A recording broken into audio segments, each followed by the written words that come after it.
நான் பவித்ரா. எனக்கு 22 வயது. சின்ன வயதிலேயே என் அம்மா இறந்து போனதால் அப்பா தான் என்னை வளர்த்தார். சமீபத்தில் அப்பா அலுவலக வேலையாக வெளியூர் சென்றிருந்தார். திரும்பி வந்தபோது அவருடன் ஒரு பெண் வந்தாள். அப்பா அறிமுகப்படுத்தி, "இவள் சுமதி, உன் புதிய அம்மா" என்றார். அவர்கள் சம்மரிப்பில் திருமணம் செய்து கொண்டதாகவும் சொன்னார். எனக்கு அப்பா மறுமணம் செய்து கொண்டதில் வருத்தமில்லை. நானே பலமுறை அவருக்கு 2வது திருமணம் செய்து கொள்ளச் சொல்லியிருந்தேன். எனவே அது எனக்கு மகிழ்ச்சியை தந்தது. ஆனால் அப்பாவும் சுமதியும் வீட்டுக்குள் வந்தபோது அவர்களுடன் ஒரு பையனும் வந்தான். அவனை நான் முன்பு பார்த்ததில்லை. அப்பா சொன்னார், "இவன் குமார், சுமதியின் முதல் கணவனின் மகன். அதாவது இவன் இனி எங்களுடன் வசிக்கப் போகிறான்." நான் அப்பாவிடம் அவனது வயதை கேட்டேன். "குமாருக்கு 19, உனக்கு 22. ஆக அவன் உனக்கு இளையவன்" என்றார். ஆனால் அவனது தாடி மீசையை பார்க்கும்போது 22 வயதை விட அதிகமாகத் தெரிந்தான். வீட்டில் 3 அறைகள்: சமையலறை, என் அறை, அப்பாவின் அறை. புதிய அம்மா அப்பாவுடன் அவரது அறையிலும் குமாரை என் அறையிலும் வைத்துக் கொள்ளுமாறு அப்பா சொன்னார். நான் ஒப்புக்கொண்டேன். ஆனால் குமார் வெட்கப்பட்டு தன் அம்மாவின் அறையிலேயே தங்கினான். இங்கு முதல் பகுதி முடிகிறது. அடுத்த பகுதியில் குமாரின் விசித்திரமான நடத்தைகளும் அப்பாவின் இரகசிய வேண்டுகோளும் வெளிப்படும். சில நாட்களுக்குப் பிறகு ஒரு இரவு அப்பா என் அறைக்கு வந்தார். "பவித்ரா, குமார் தினமும் தன் அம்மாவுடனே தூங்குகிறான். இதனால் எனக்கும் சுமதிக்கும் இடையே சரியான நெருக்கம் இல்லை. நீ அவனுடன் நட்பாக பேசி மெதுவாக உன் அறையில் தூங்க வைத்துவிடு" என்றார். அப்பாவின் கருத்து எனக்கு புரிந்தது. நானும் அவ்வாறே செய்ய முடிவு செய்தேன். அன்று முதல் நானும் குமாரும் நெருங்கி பழக ஆரம்பித்தோம். கோடை விடுமுறை வந்ததும் நாங்கள் இருவரும் வீட்டில் அதிக நேரம் ஒன்றாக இருந்தோம். ஒரு நாள் அம்மாவும் அப்பாவும் அலுவலகம் சென்றபோது குமார் அப்பாவின் அறையில் புத்தகம் படித்துக் கொண்டிருந்தான். நான் சென்று, "விடுமுறையில் படிப்பதை விட்டுவிட்டு சற்று பொழுதுபோக்குவோம்" என்று அவன் கையை பிடித்து ஹாலுக்கு இழுத்தேன். மெல்ல மெல்ல அவன் பேச ஆரம்பித்தான். நாங்கள் நண்பர்களானோம். ஒரு நாள், "இனி உன் அம்மாவின் அறையில் தூங்காதே, என்னோட என் அறையில் தூங்கு. உன் பெற்றோருக்கு இடையேயான இடைவெளி குறையவும் இது உதவும்" என்றேன். முதலில் அவன் மறுத்தாலும் பின்னர் ஒப்புக்கொண்டான். அன்றிரவே அவன் என் அறைக்கு வந்தான். ஆனால் அவனது அம்மா சுமதி வந்து, "இங்கே என்ன செய்கிறாய்?" என்று கேட்டாள். நான் தலையிட்டு, "இனி குமார் இங்கே தூங்குவான். நீங்கள் அப்பாவிடம் நேரம் செலவிடுங்கள்" என்றேன்.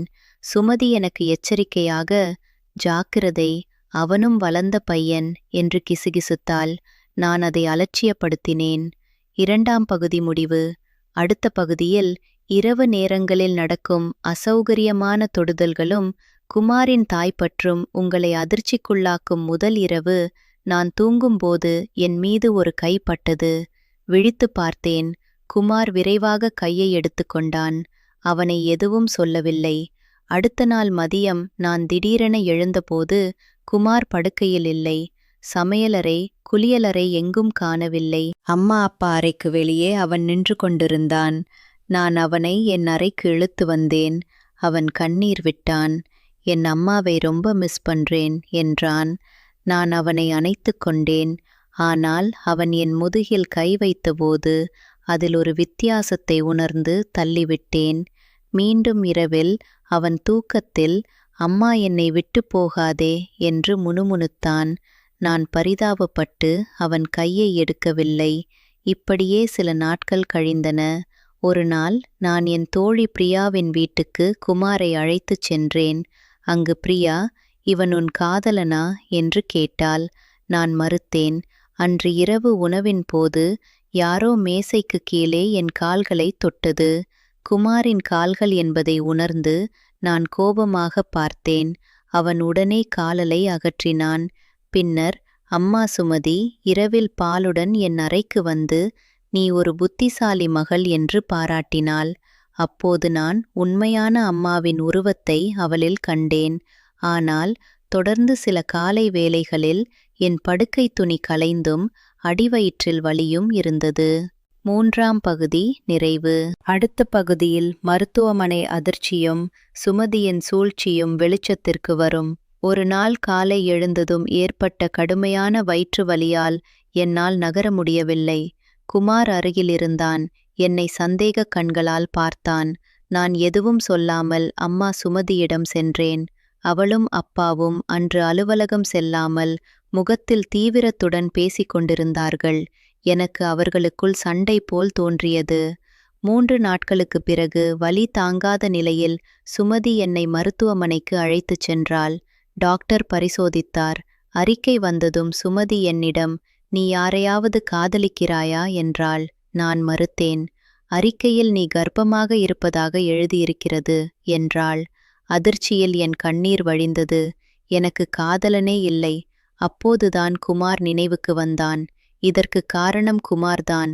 அவன் என் அறையில் தூங்குகிறான். படுக்கை துணி கலைந்திருப்பதை பார்த்திருக்கிறேன் என்றேன். சுமதி உடனே, "இதை உன் அப்பாவிடம் சொல்லாதே. அவர் இதய நோயாளி. நான் குமாரை வீட்டை விட்டு விரட்டி விடுகிறேன். உன் கர்ப்பத்தை சரி செய்து விடலாம்" என்றாள். நான் அவளை கட்டிப்பிடித்தேன். அன்று இரவு வழக்கம் போல் குமாரை என் அறையில் தூங்க வைத்தேன். ஆனால் நடுநிசியில் மீண்டும் யாரோ என் இடுப்பில் கை வைத்ததை உணர்ந்து கண் விழித்துப் பார்த்தேன். அது குமார். நான் கத்தினேன், "வெளியே போ." 4ஆம் பகுதி நிறைவு. அடுத்த பகுதியில் அப்பாவின் கோபமும் சுமதியின் திடீர் மறுப்பும் உங்களை உலுக்கும். என் குரல் கேட்டு அப்பா என் அறைக்கு வந்தார். நான் அழுது கொண்டே, "அப்பா, நான் கர்ப்பமாக இருக்கிறேன். குமார்தான் காரணம்" என்றேன். அப்பா கோபமடைந்து குமாரை அறைந்தார். குமார் கதறினான், "பவித்ரா, நான் உன்னை காதலிப்பது உண்மைதான். ஆனால் நான் உன்னிடம் எந்த தவறும் செய்யவில்லை. நீ கர்ப்பமாக இருந்தால் யார் செய்தார்கள்?" என்று கேட்டான். நான் மறுமொழியாக, "அம்மாதான் என்னை மருத்துவமனைக்கு அழைத்துச் சென்று அறிக்கை காட்டினார்கள்" என்றேன். அப்போது சுமதி எதிர்பாராத விதமாக, "என்னிடம் எந்த அறிக்கையும் இல்லை. இது உங்கள் மகளின் பொய்" என்றாள். அதிர்ச்சியில் நான் உறைந்து போனேன். அப்பாவும் நானும் ஒருவரையொருவர் பார்த்தோம். சுமதி மேலும் கத்தினாள், "இந்த வீட்டில் என்னால் வாழ முடியாது. நீங்களே என்னையும் என் மகனையும் இழக்க பொறுப்பு." இதற்கிடையில் என் மனநிலை முற்றிலும் குலைந்தது. திடீரென எனக்கு மயக்கம் வந்தது. நான் தரையில் சரிந்தேன். குமார் ஓடி வந்து என் முகத்தில் தண்ணீர் தெளித்தான். என்னை தன் கைகளில் தாங்கினான். சுமதி கல் போல் நின்றாள். மயக்கம் தெளிந்ததும் குமார் என்னை பார்த்து, "பவித்ரா, ஒரு வாய்ப்பு கொடு. நான் உண்மையை வெளிப்படுத்துகிறேன்" என்றான். அப்பா அவனுக்கு அமைதியாக பேச அனுமதித்தார். 5ஆம் பகுதி நிறைவு. அடுத்த பகுதியில் குமாரின் அதிர்ச்சியூட்டும் இரகசியங்கள் வெளிவரும். குமார் ஆழ்ந்த மூச்சு விட்டு பேச ஆரம்பித்தான். "என் உண்மையான வயது 24. நான் சுமதியின் மகன் இல்லை. நான் ஒரு நாடகக் கலைஞன். சுமதி என்னை பணத்துக்காக பல நாடகங்களில் பயன்படுத்தியிருக்கிறாள். அவள் தன்னை உதவியற்றவளாக காட்டி பணக்காரர்களை மணந்து பின் விவாகரத்து செய்து ஜீவனாம்சம் பறிப்பது இது 4வது முறை. உன் அப்பா அவளின் 4வது இலக்கு. அவள் என்னை தன் மகனாக நடிக்க வைத்தாள். நான் இதற்கு முன் பணத்திற்காக ஒப்புக்கொண்டேன். ஆனால் பவித்ரா, உன்னை நான் உண்மையாக காதலிக்கத் தொடங்கினேன். அதனால்தான் இந்த இரவில் உன் மீது கை வைத்ததாகச் சொல்லப்பட்ட விஷயத்தில் நான் முற்றிலும் இன்னசென்ட். உண்மையில் உனக்கு வயிற்று வலிக்கு காரணம் நீ தண்ணீர் குறைவாக குடிப்பதால் ஏற்பட்ட பாக்டீரியா தொற்று. நான் ஒரு நாள் உன் மருந்துகளை பார்த்தேன். சுமதி வேண்டுமென்றே உன்னை மருத்துவமனைக்கு அழைத்துச் சென்று லஞ்சம் கொடுத்து பொய் கர்ப்ப அறிக்கை வாங்கினாள். உங்களிடையே சண்டையை மூட்டி விவாகரத்து பெற்றுச் செல்வதே அவள் திட்டம். குமாரின் வார்த்தைகளை கேட்டு அப்பாவின் முகம் வெளிறிப்போனது. நான் அதிர்ச்சியில் வாயை திறந்தேன். சுமதி கதறினாள், "இவன் பொய் சொல்கிறான்" என்று.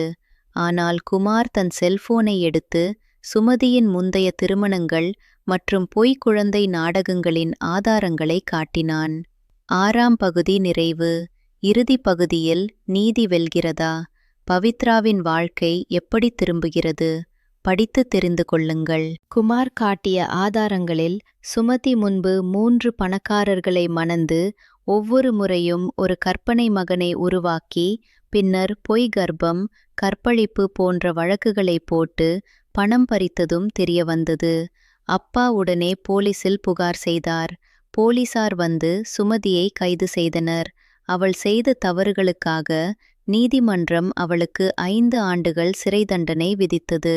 குமார் பணத்திற்காக இந்த சூழ்ச்சிகளுக்கு உடந்தையாக இருந்ததால் அவருக்கு 6 மாத சிறையும் 10,000 ரூபாய் அபராதமும் விதிக்கப்பட்டது.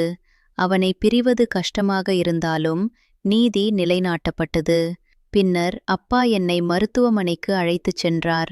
மருத்துவர்கள், உனக்கு கர்ப்பம் இல்லை, கோடையில் குறைந்த தண்ணீர் குடித்ததால் ஏற்பட்ட பாக்டீரியா தொற்றுதான் இந்த வலிக்கு காரணம் என்று உறுதிப்படுத்தினர்.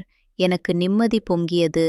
இன்று நானும் என் அப்பாவும் முன்னைவிட நெருக்கமாக வாழ்கிறோம். எல்லா உண்மைகளையும் ஒருவருக்கொருவர் பகிர்ந்து கொள்ள கற்றுக்கொண்டோம்.